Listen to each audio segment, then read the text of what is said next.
ici se souvient encore de la prophétesse de Bépanda, la nommée Mala? Née vers 1957, de son vrai nom Ngebou Julienne, épouse Yagwaka, la prophétesse Mala a servi pendant plusieurs années au quartier Bépanda à Douala. Elle disait guérir avec de l'eau et la prière uniquement. Vers la fin de l'année 1981, Mala est rejointe par une certaine Marie Lumière de son vrai nom, Marie Judée. Les deux femmes, catholiques pratiquantes, originaires de Banjul, se réunissent dans la cour de Mala au quartier Bépanda pour organiser des séances de prière. Le succès est aussitôt au rendez-vous. Le groupe s'élargit avec l'arrivée du père Soufo de Yaoundé, originaire lui aussi de Banjul comme les deux femmes. Ils travaillent donc en collaboration depuis le début des années 80. Les nouvelles les plus folles selon lesquelles les paralytiques auraient marché et les aveugles recouvraient la vue chez Mala font le tour de la ville de Douala. La majorité des adeptes sont des femmes qui s'y rendent avec leurs bouteilles, bidons d'eau et tabourets. Certaines participent aux séances de prière, sans exposés, sans soutien-gorge. Avec près de 15 000 fidèles par semaine, Mala était sur le point de battre tous les records. Même des prêtres de l'archidiocèse étaient très actifs au sein de son mouvement.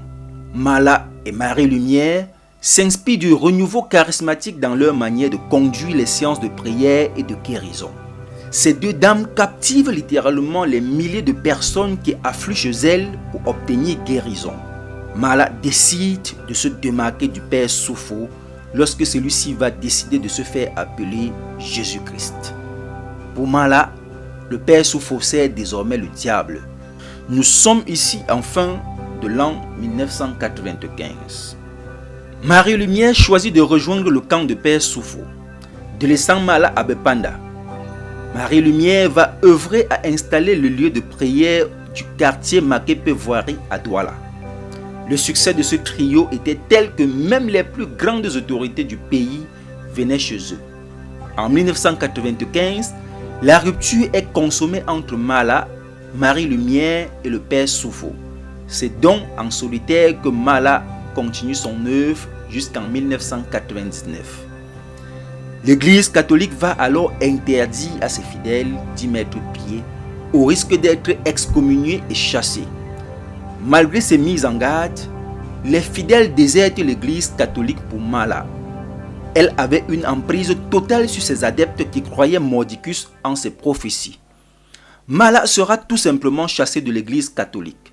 Le 7 mai 1999, l'Église catholique, à travers le cardinal Christian Toumi, interdit formellement aux chrétiens de se rendre chez Mala dans une lettre pastorale.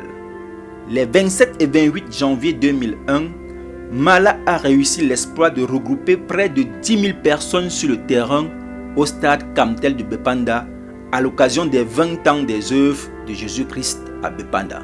Les adeptes de Mala ramassaient des lotus, Kleenex usagés dans les rues, marchés, bureaux, etc. La rumeur affirmait alors que c'était certainement pour des scènes de haute sorcellerie pour ravir les chances, ce qui va créer une psychose générale dans la ville de Douala. En 2002, après le meurtre de la petite Selam Tiaf Cynthia Manuel, âgée de 6 ans seulement, des adeptes de Mala sont recherchés et Mala s'enfuit. La fillette de 6 ans a été battue à mort par les adeptes de Mala.